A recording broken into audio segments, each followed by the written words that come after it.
In our last segment, we moved from Mount Bental all the way down to the Jordan River Valley to the Banyas Reserve. And at this reserve, we have discovered the headwaters of the Jordan River coming out of the base of Mount Hermon in the form of the Mount Hermon Spring. So now we're going to hear from Yair as he addresses the group at the base of the mountain. And he's going to raise a topic that I never thought about before. We'll start with a quiz, but before we get to the quiz, we'll give you all the dots. Now remember, according to the Gospel of, oh my gosh, I'm recorded, I better be accurate here. According to Matthew, and Matthew is very Hebraic, and Matthew talks about high places, right? But it doesn't point the directions. No GPS, to quote Patrick. So therefore we say candidates. We say candidates. Now, according to Matthew 16, Caesarea Philippi. Matthew 17, Transfiguration. So maybe, and only maybe, Transfiguration is up there. Because 16 is Caesarea Philippi, who do men say I am? 17 is Transfiguration. Plus, this is much higher, not much higher, the highest in the region. How high is the top of this mountain? It's 10,000, right? 10,000 feet. Remember, one ski resort, one golf course, and one God. And we believe in one suitcase. Okay, sorry. So, didn't Moses enter the promised land? Remember Transjordan? This is a quiz. This is a quiz. So Yair's question is fascinating. God told Moses that he would not enter the promised land. But if the Mount of Transfiguration is at the traditional site, Mount Tabor, which is west of the Jordan River near Tiberias, then Moses did enter the promised land, at least in that special event. However, if Mount Hermon is the Mount of Transfiguration, Mount Hermon, although it's at the headwaters of the Jordan, overall it would be considered to be on the east side of the Jordan.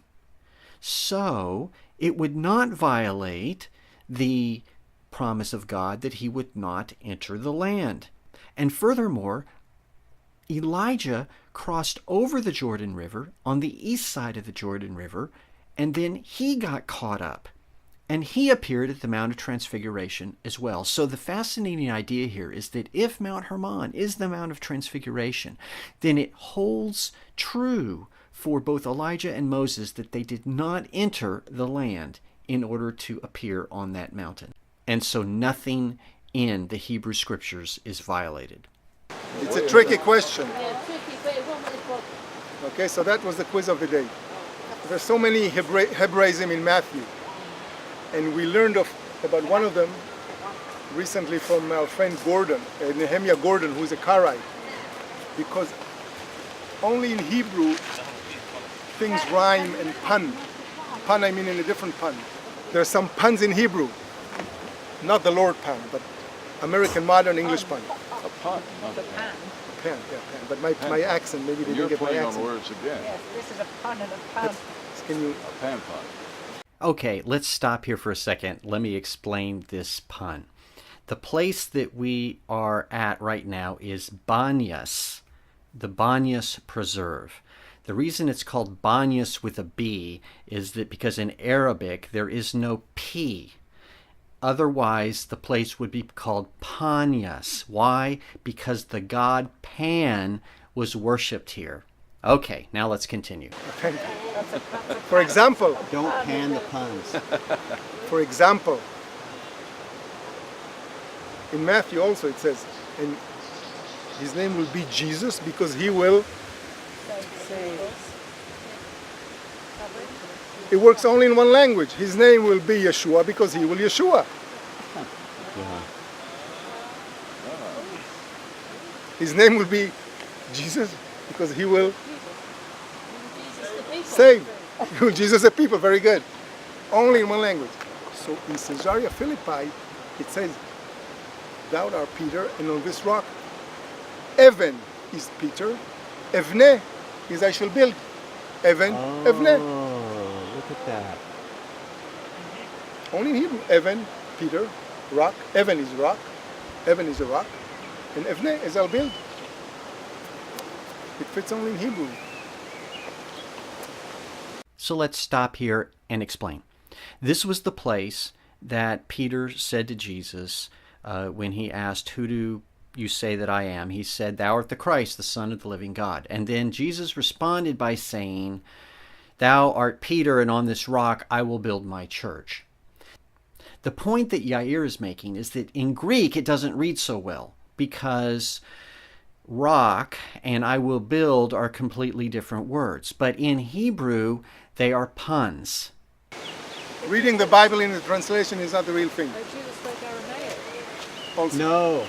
Well, not in... Well, Okay, he knew how to speak Aramaic, like Jews know how to speak English. But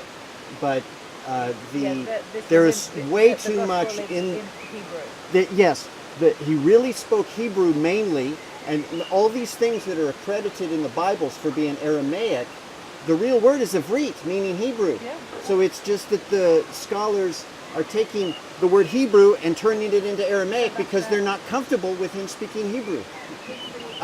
There was a book by Doug Hamp. We interviewed him on Root Source last year, and he demolishes this argument that says that Jesus spoke Aramaic as his main language because everything translates better to Hebrew, just like what you're saying. And there's only 10 other examples just like it.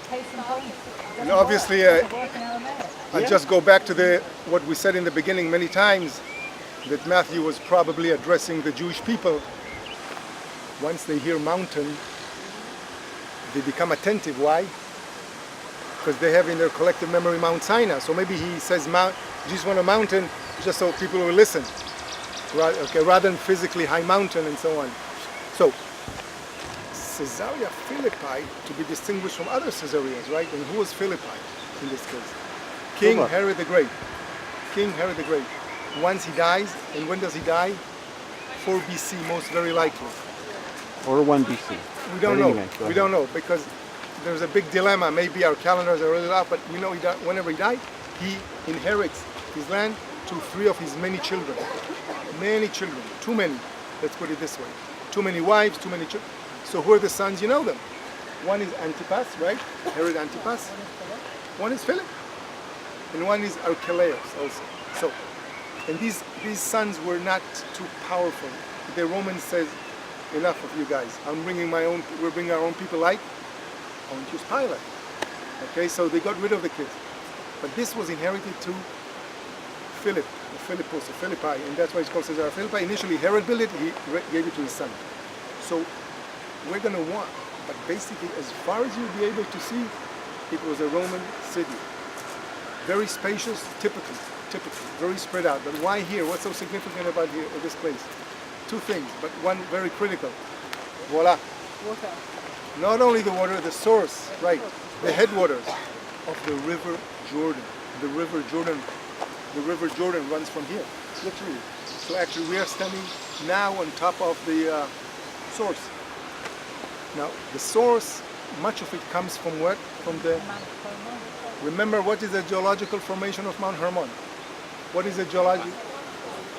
Limestone. Thank you. Otherwise, we would have started from the beginning if you don't remember. Welcome to Israel. How was your flight? It's limestone. So what's the case here? What are we implying? Limestone is porous, right? Porous. So the snow actually seeps, penetrates through the limestone. Here is basalt, lava, magma. It's an aquiclude. Aquiclude means it's not penetratable. So the water comes down here to the mountain, hits this non-porous layer or stratum, and erupts. One time in 1969, recently in history, I better be accurate because this guy was recording me. The snow was, there's so much snow, there's so much water. The water came up from the cave we're going to see now on the Acropolis there. In our final segment, we'll take you up to look at the Temple of Pan, and we will close out our Golan series. So hope you stay with us, and until next time, Shalom.